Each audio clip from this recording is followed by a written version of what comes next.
thanks, Krishna, for being part of this discussion. For people, I'm assuming most of them are aware of Krishna, but Krishna is founder and CEO of Simplilearn.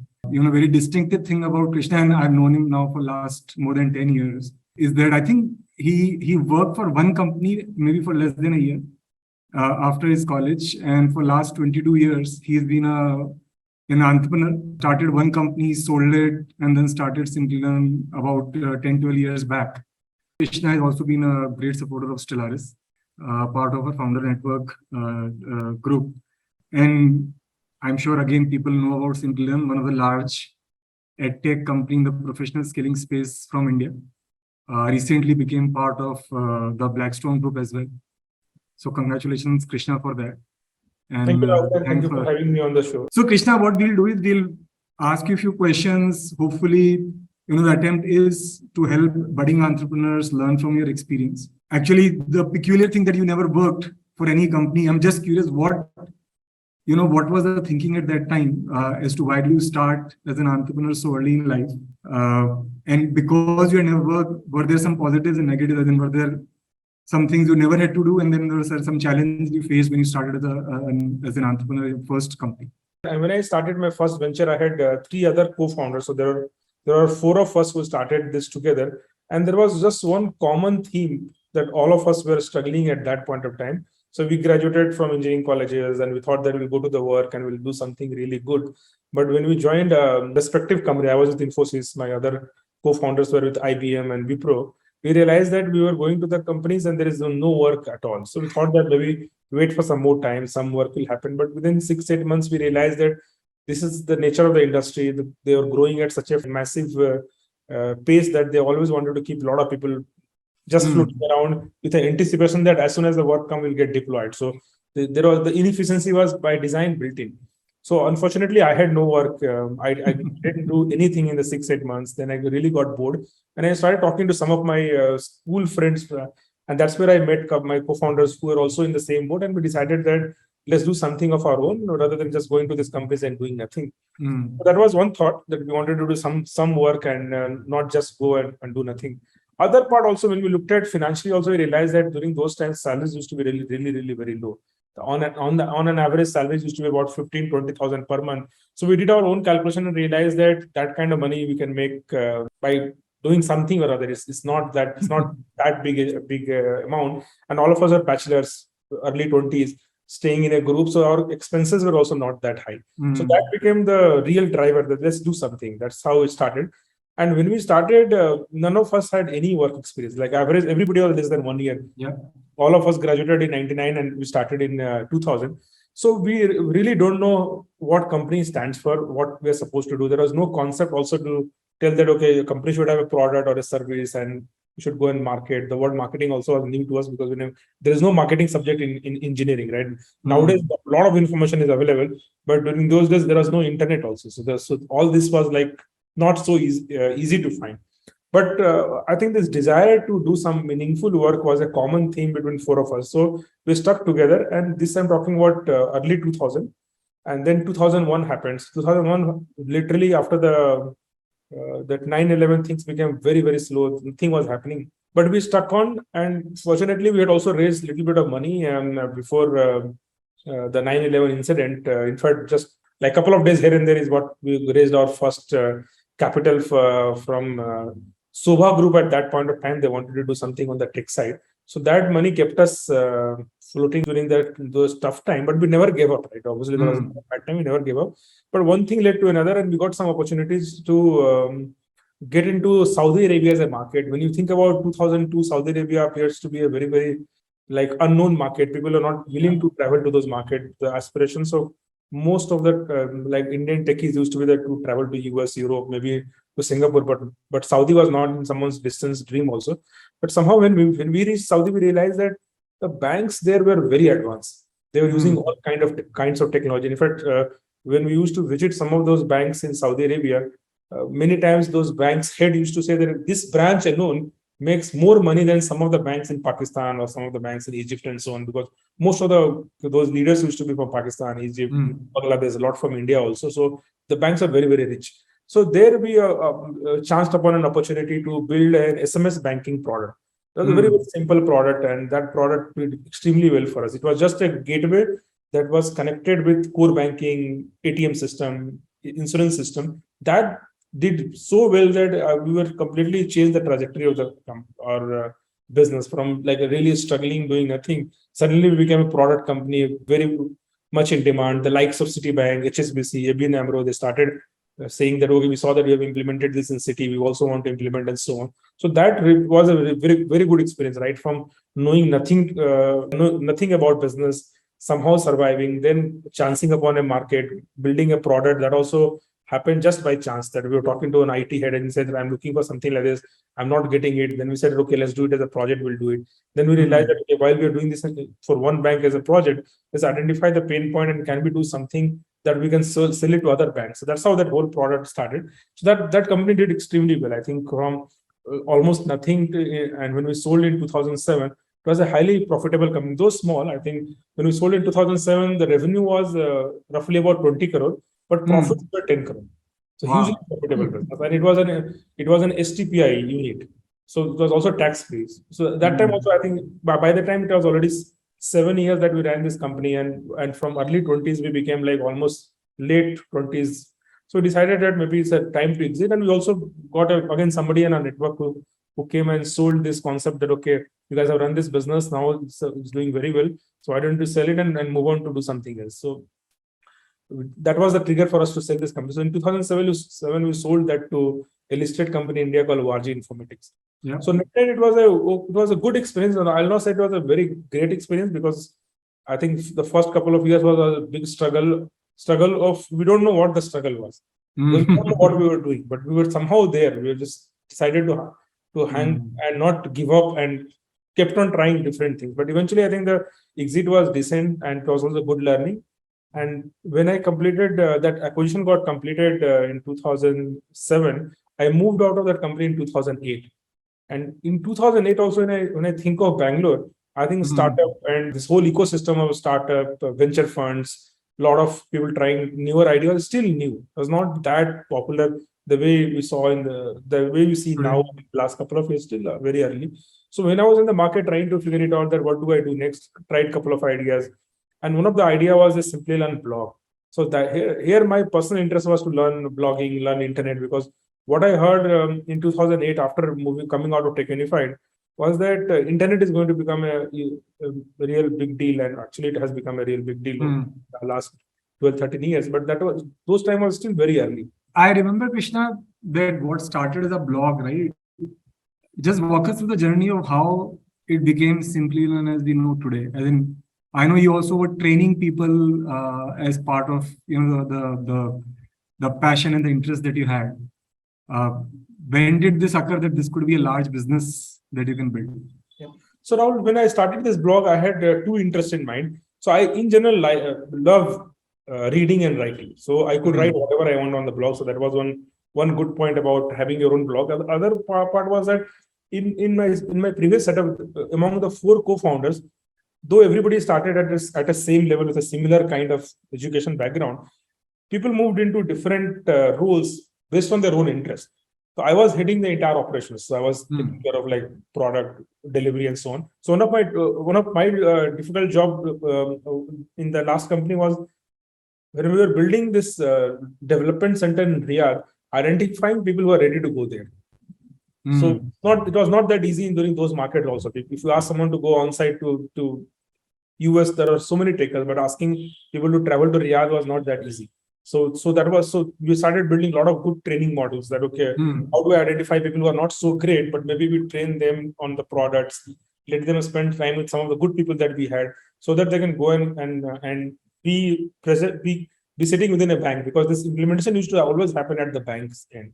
And banks are very, very particular about what access they will provide, who they will provide access, are people technically sound enough or not for them to get confidence to let them touch their system and so on.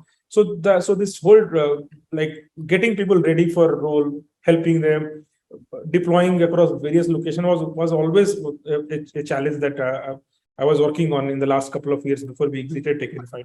So I started writing about those things, and a lot of my articles used to be related to project management. When people started coming to the blog, many people started saying that you write so much on project management. Can you help us prepare for PMP exam? I knew about PMP because that exam or that credential was very popular in Middle East. Like Saudi, it's a dream for people to like become a PMP certified. At least during those time, I remember in banks, if anyone used to get PMP certified, the local Arabs, the question that people used to ask, which attempt?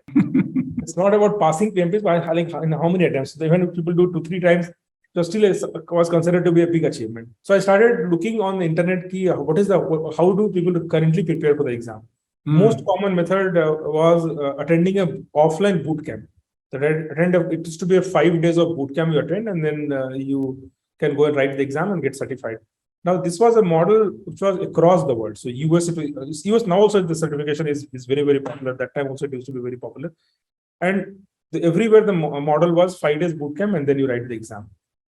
There was nothing on the internet. So I inquired with PMI, the body that owns this certification, that is it a requirement that you have to do only offline or online can also be done? So they came back saying that there is no such requirement that it has to be done only offline. So I created some like video content and kept those video content on the website. That video content became very popular. A lot of people couldn't believe that it is free, but it was actually free. Then again, some people came up with the idea that this is good, but can you build some practice tests so that like write the practice test and see where we stand before we go and take up the actual exam. So that's how practice tests came in. Initially, I used to conduct 2 like classes every week. And those classes used to have a lot of people coming and joining in, sometime like even 300, 400 people joining in to ask some doubts, some questions. And there was no marketing. It was all free and all through LinkedIn. So the LinkedIn, there are some groups where I used to post that here is a free class or here is a free material if you want to try it out. So this continued for a period of about 15, 16 months and everything was going fine. But that time also, I never thought that this will become a full-time business. Yeah. Because the previous hangover of running an enterprise business was always there in my mind, that you need to build a product and go and sell it to a company. Whole idea that you can do direct to consumer was not like so obvious, because I had not seen anyone doing direct to consumer business during those time, right? It always used to be build product and do and India was also largely a service kind of mindset, that the model was that how do you cheaply develop in India and sell it to like developed economies. So this never stuck to me. But I think after like when I started seeing that a lot of people are coming and doing my programs and so on, and then there was a need for technology development. So one of my co-founder had started a IT services company. So he was in a way supporting me as like any other service contract. So one finder is stuck to my mind that, okay, if this was a paid model, will people come and buy? So I tried putting a PayPal button on my website on Saturday. Sunday morning, I had 7 payments. So that made the model very clear that if like within a night, 7 people can pay, then it will become, there will be others who will be ready to pay. So that's how it started. Initially, it was doing good. In fact, in the first year itself, once I made it paid and fast forward 10 months, the business was doing extremely well. In fact, it had gone to the level of $100,000 in monthly revenue and hardly $15,000-$20,000 as a cost. So it's making 80,000 margin every month, and it does continue.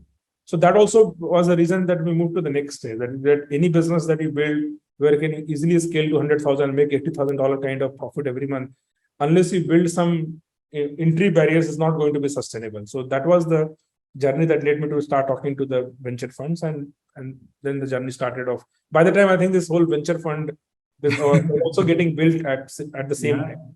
No, very interesting. And I remember, and you may not recall, but I do remember, because that's when we came across Simplilearn. You were doing about 50-70 lakh monthly revenue, and large part of the revenue came from outside India.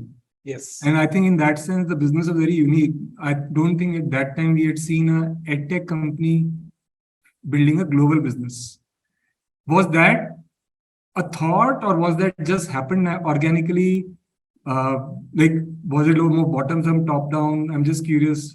How did you come about? So Rahul, actually, that happened by chance, because when this payment gateway, I put it on the website, the 7 payment that came all were from outside India. Though the followers of the blog or people who used to attend this live classes that I used to do, or the videos that were consumed by people were from all over the world. But payments came from outside India. I think it was US, Middle East. I think there was some from Far East. So it happened organically, and that's been the how the business was structured. I think for till COVID started in India, Simplilearn business was like 65-70% outside India. Only during the COVID time, India accelerated in a big way because the whole country went through a digital disruption. So that increased India proportion. Otherwise, that has always continued for us. And we also, when we realized that most of my learners were outside India, we always build product also for that market first. What we learned in the last 10 years is that if you build something for global market and it's of high quality, you can sell that in India also. Vis-a-vis, you can't do the other way around. You can't have a study material where you give example of cricket because that's not a global sport. So those kind of things we learned over a period of time. That's a different way of thinking than this one. Actually, that's an interesting point. If we have to summarize in your experience, what are the 3-4 big differences of building a business for India versus building it for global markets? As in, one you said is build a product for global markets and it should work in India as well. Other way around may not be as possible. Any other interesting, differences that you can abstract? So Rahul, I can tell you that see, if you build a product for global market, it can work in India, but India also is unique. If you really want to scale in India, you have to build for India first also. So that's the same true. What we have done is that instead of global market, I'll say US market. We always build product for US market because of the large geography, and a lot of people in India understand US because they've spent time, they've worked. So that has really worked, and generally US product works in India to a large extent. Of course, scaling might require, again, adding India-specific items that we also learned during COVID, and we made some of those changes. So during COVID time was the first time Simplilearn built product for India.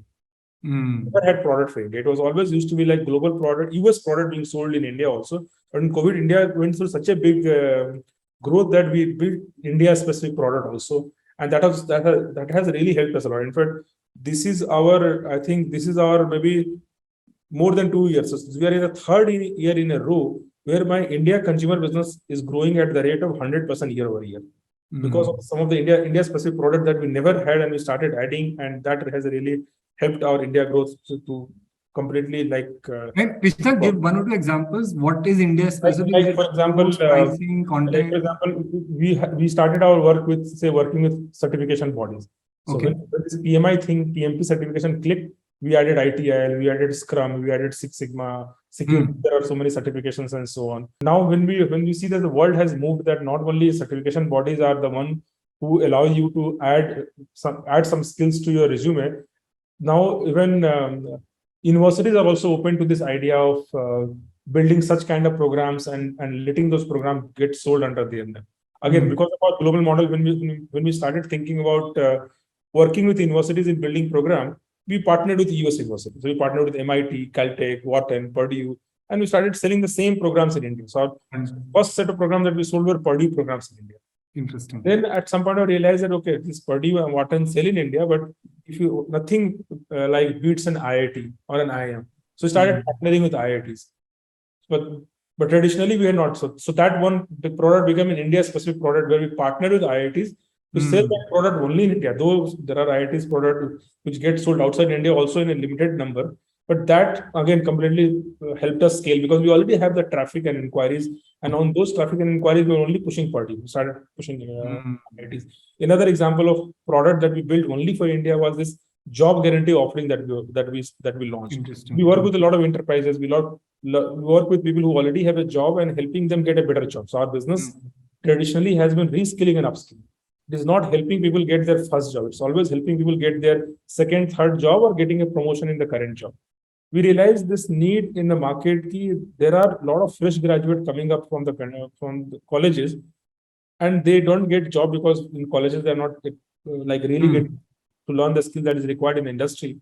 Now, this is a problem that existed in India for so many years. The reason why it is different because now companies of all sizes are hiring such people. Earlier, what used to happen that if you work in a college and companies will go to those campuses and hire from those campuses.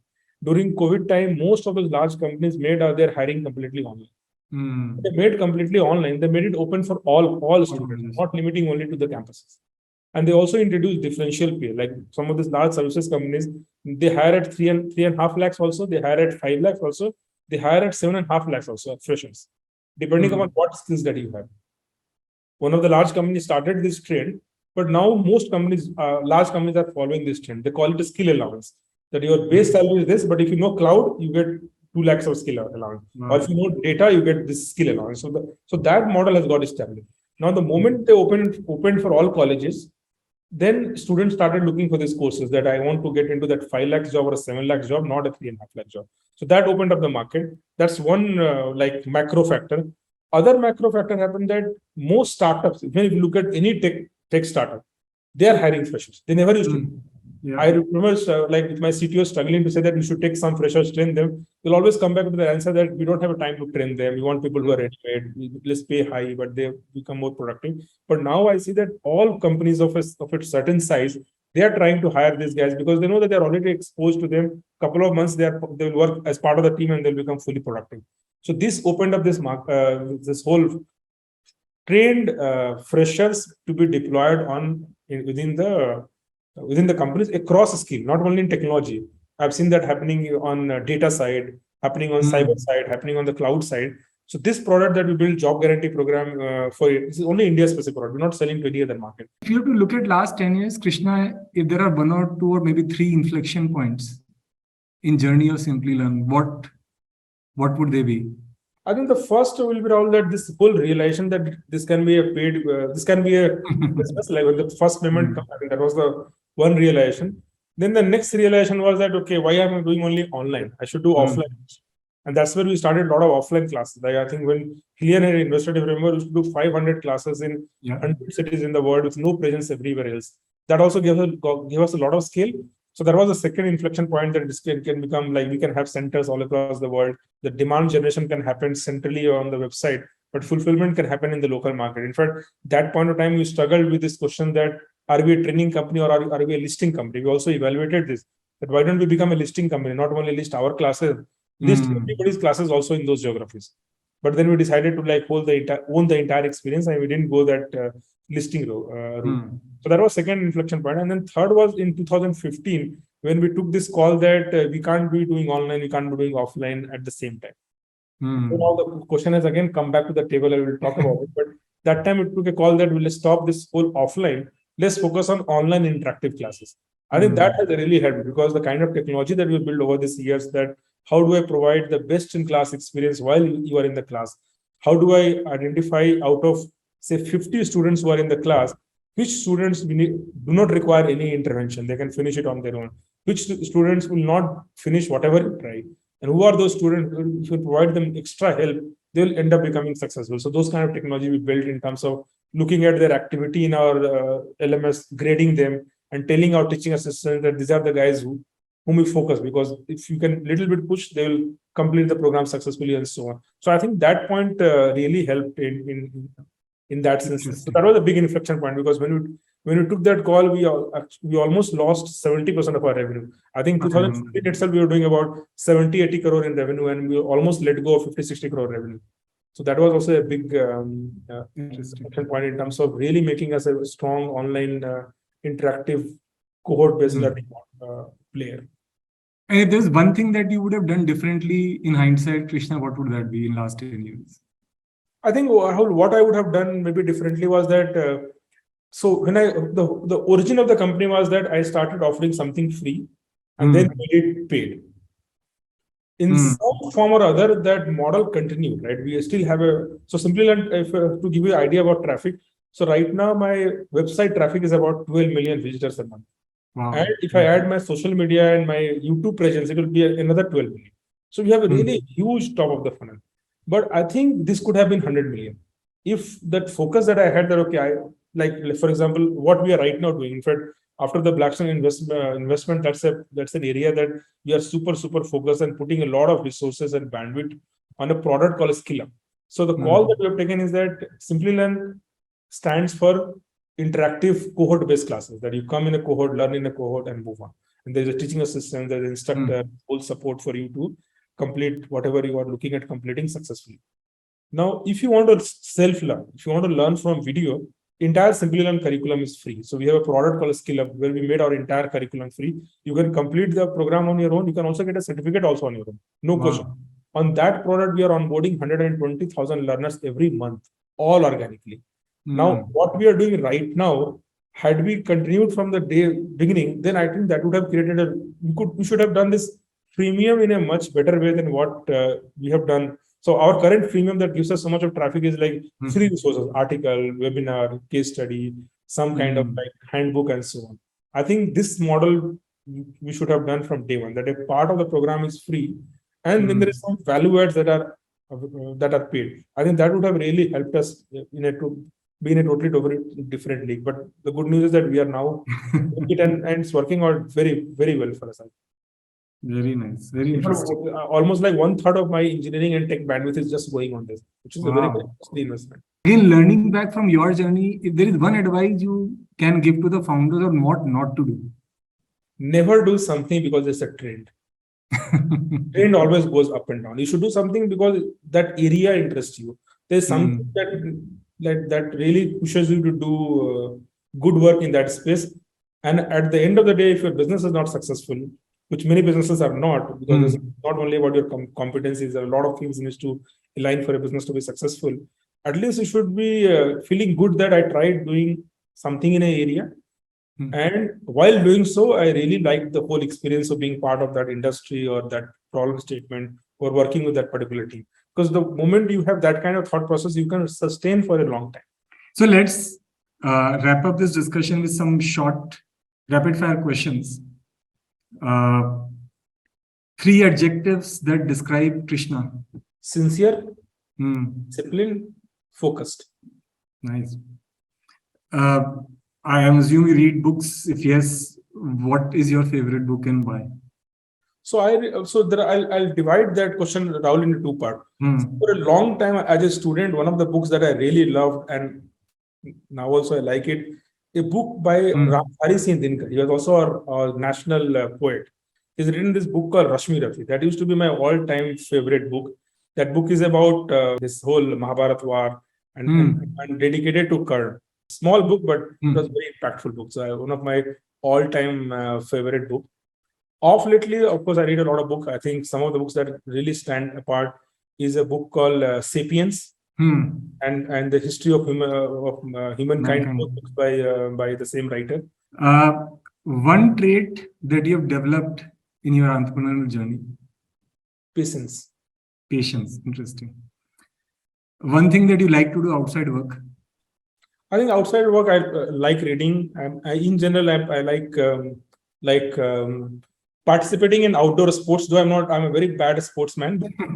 I regret that as a childhood, I never got an opportunity to be so active in sport. But yeah, that's part I definitely like to do: outdoor running, playing, swimming. Very interesting. And last but not the least, given that we talked about edtech and, there are these ups and downs in this space, any advice to the edtech founders of today? If you are really committed and you want to make a difference, I think there are a lot of opportunities. And edtech, this whole narrative that you see in the market that the edtech was oversold or it's not working, I think there are growing pain in all the industry, including edtech. But I think the impact that we can create in edtech is real, and this is also global. It's not that you are thinking of a product that you can impact only locally. Got it. So thanks, Krishna, for so much of your time. This was superbly helpful. We'll hopefully ping you again sometime later for more advice. But this was seriously helpful, and thanks for being part of the Founder Network of Stellaris. Thanks, Rahul. Thanks for having me. Good day. Bye.